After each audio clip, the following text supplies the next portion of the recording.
اعوذ باللہ من الشیطان الرجیم، بسم اللہ الرحمن الرحیم۔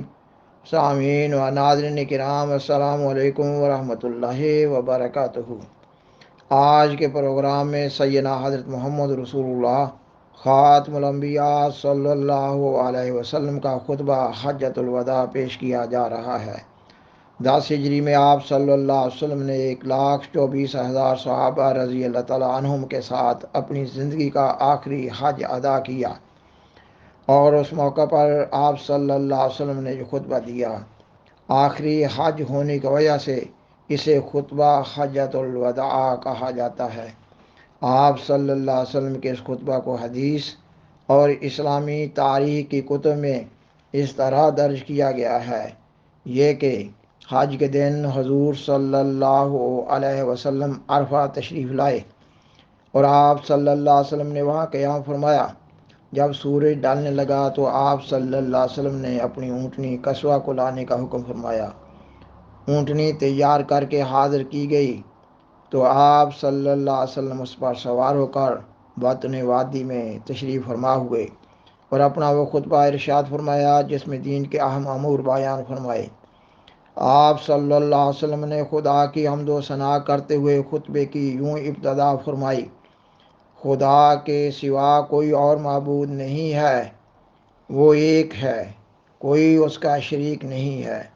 خدا نے اپنا وعدہ پورا کیا، اس نے اپنے بندے یعنی آپ صلی اللہ علیہ وسلم کی مدد فرمائی، اور تنہا اسی کی ذات نے باطل کی ساری مجتمع قوتوں کو زیر کیا۔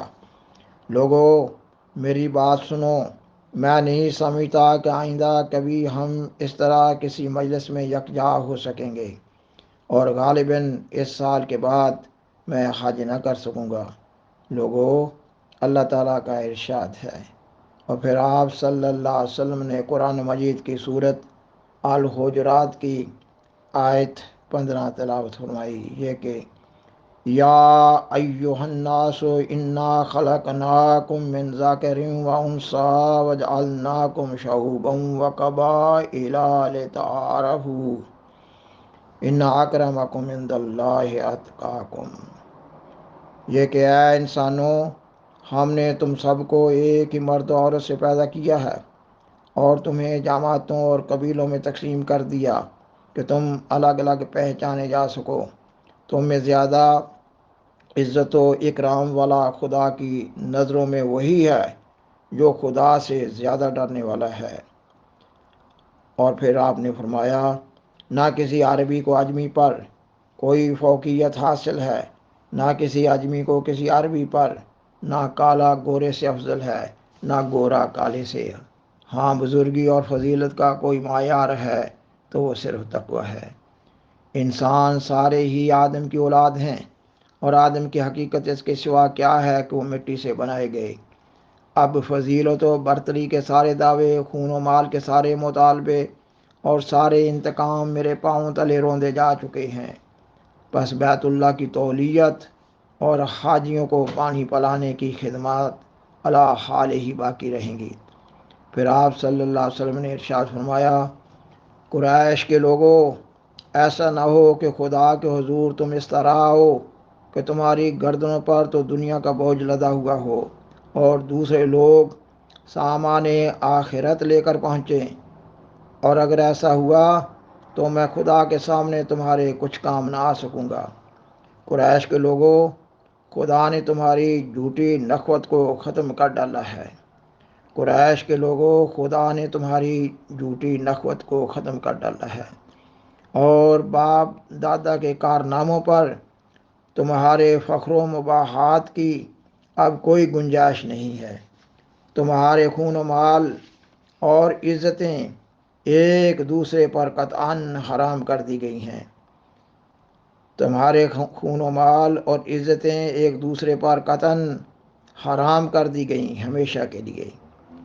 ان چیزوں کی اہمیت ایسی ہی ہے جیسی تمہارے اس دن کی اور اس ماہ مبارک ذی الحجہ کی، خاص کر اس شہر میں۔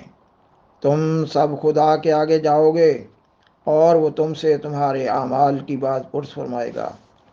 دیکھو کہیں میرے بات گمراہ نہ ہو جانا کہ آپس ہی میں کچھ تو خون کرنے لگو۔ اگر کسی کے پاس امانت رکھوائی جائے تو وہ اس بات کا پابند ہے کہ امانت رکھوانے والے کو امانت پہنچا دے۔ لوگوں، ہر مسلمان دوسرے مسلمان کا بھائی ہے اور سارے مسلمان آپس میں بھائی بھائی ہیں۔ اپنے غلاموں کا خیال رکھو، ہاں غلاموں کا خیال رکھو، انہیں وہی کھلاؤ جو خود کھاتے ہو، ایسا ہی پہناؤ جیسا تم پہنتے ہو۔ دور جاہلیت کا سب کچھ میں نے اپنے پیروں سے رون دیا۔ زمانہ جاہلیت کے خون کے سارے انتقام اب کالعدم ہیں۔ پہلا انتقام جسے میں کالعدم قرار دیتا ہوں میرے اپنے خاندان کا ہے، ربیعہ بن الحارث کے دودھ پیتے بیٹے کا خون جسے بنو خزیل نے مار ڈالا تھا، اب میں معاف کرتا ہوں۔ دور جاہلیت کا سود اب کوئی حیثیت نہیں رکھتا۔ پہلا سود جسے میں چھوڑتا ہوں عباس بن عبد المطلب کے خاندان کا سود ہے، اب یہ ختم ہو گیا۔ لوگوں، خدا نے ہر حقدار کو اس کا حق خود دے دیا۔ اب کوئی کسی وارث کے حق کے لیے وصیت نہ کرے۔ بچہ اسی کی طرف منسوب کیا جائے گا جس کے بستر پر وہ پیدا ہوا۔ جس پر حرام کاری ثابت ہو اس کی سزا پتھر ہے۔ حساب و کتاب خدا کے ہاں ہوگا۔ جو کوئی اپنا نسب بدلے گا یا کوئی غلام اپنے آقا کے مقابلے میں کسی اور کو اپنا آقا ظاہر کرے گا، اس پر خدا کی لعنت۔ قرض قابل ادائیگی ہے اور یتن لی ہوئی چیز واپس کرنی چاہیے، تحفے کا بدلہ دینا چاہیے، اور جو کوئی کسی کا ضامن بنے وہ تاوان ادا کرے۔ کسی کے لیے یہ جائز نہیں کہ وہ اپنے بھائی سے کچھ لے سوائے اس کے جس پر اس کا بھائی راضی ہو اور خوشی خوشی اسے دے۔ خود پر اور ایک دوسرے پر زیادتی نہ کرو۔ عورت کے لیے جائز نہیں کہ وہ اپنے شوہر کا مال اس کی بغیر اجازت کسی کو دے۔ دیکھو تمہارے اوپر تمہاری عورتوں کے کچھ حقوق ہیں، اسی طرح ان پر تمہارے حقوق واجب ہیں۔ عورتوں پر تمہارا یہ حق ہے کہ وہ اپنے پاس کسی ایسے شخص کو نہ بلائیں جسے تم پسند نہیں کرتے، اور وہ خیانت نہ کریں، کوئی کام کھلی بے حیائی کا نہ کریں، اور اگر وہ ایسا کریں تو خدا کی جانب سے اس کی اجازت ہے کہ تم انہیں معمولی جسمانی سزا دو۔ اگر وہ باز آ جائیں تو انہیں اچھی طرح کھلاؤ پہناؤ، عورتوں سے بہتر سلوک کرو، کیونکہ وہ تو تمہاری پابند ہیں اور خود اپنے لیے وہ کچھ نہیں کر سکتی۔ چنانچہ ان کے بارے میں خدا کا لحاظ رکھو کہ تم نے انہیں خدا کے نام پر حاصل کیا اور اسی کے نام پر وہ تمہارے لیے حلال ہوئیں۔ میں تمہارے درمیان ایک ایسی چیز چھوڑے جاتا ہوں کہ تم کبھی گمراہ نہ ہو سکو گے اگر اس پر قائم رہے، اور وہ خدا کی کتاب ہے۔ اور ہاں دیکھو، دینی معاملات میں غلو سے بچنا کہ تم سے پہلے کے لوگ انہی باتوں کے سبب ہلاک کر دیے گئے۔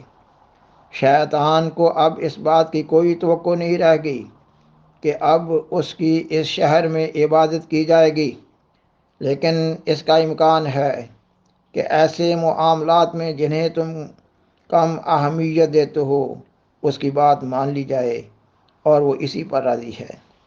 اس لیے تم اس سے اپنے دین و ایمان کی حفاظت کرنا۔ لوگوں، اپنے رب کی عبادت کرو، 5 وقت کی نماز ادا کرو، مہینے بھر کے روزے رکھو، اپنے مالوں کی زکوٰۃ خوش دلی کے ساتھ دیتے رہو، اپنے خدا کے گھر کا حج کرو اور اپنے اہل امر کی اطاعت کرو، تو اپنے رب کی جنت میں داخل ہو جاؤ گے۔ اب مجرم خود ہی اپنے جرم کا ذمہ دار ہوگا، اور اب نہ باپ کے بدلے بیٹا پکڑا جائے گا، نہ بیٹے کا بدلہ باپ سے لیا جائے گا۔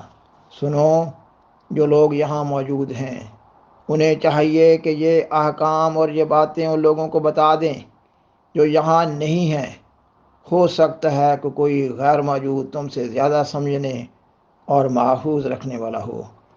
اور لوگوں، تم سے میرے بارے میں خدا کے ہاں سوال کیا جائے گا، بتاؤ تم کیا جواب دو گے؟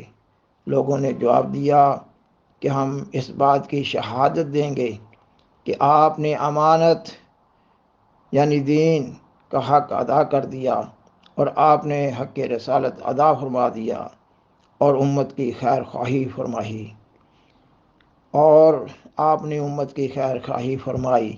جو سن کر حضور صلی اللہ علیہ وآلہ وسلم نے اپنی شہادت کی انگلی آسمان کی جانب اٹھائی اور لوگوں کی جانب اشارہ کرتے ہوئے 3 مرتبہ ارشاد فرمایا، خدایا گواہ رہنا، خدایا گواہ رہنا، خدایا گواہ رہنا، وصلی اللہ علی محمد وآلہ واصحابہ وبارک وسلم۔ سامعین و ناظرین کرام، بالآخر درخواست ہے کہ اس پروگرام کو دوسروں سے شیئر کریں اور عذرہ کرم اس چینل کو سبسکرائب کریں۔ جزاکم اللہ تعالی احسن الجزا، وآخر دعوانا ان الحمد للہ رب العالمین۔ شکریہ۔